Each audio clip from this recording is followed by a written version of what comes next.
кажется порою, что солдаты с кровавых не шедшие полей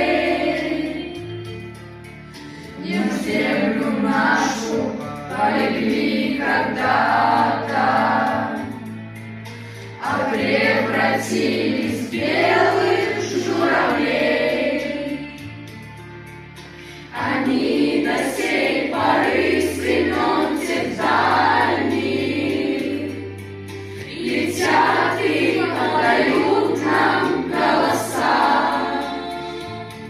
Не потому так часто и печально мы замолкаем, глядя в небеса.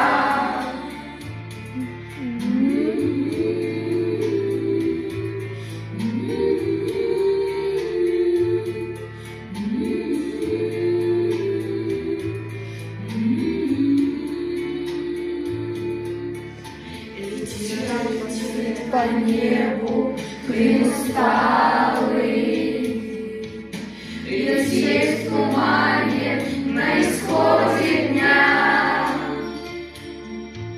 И в том строю есть промежуток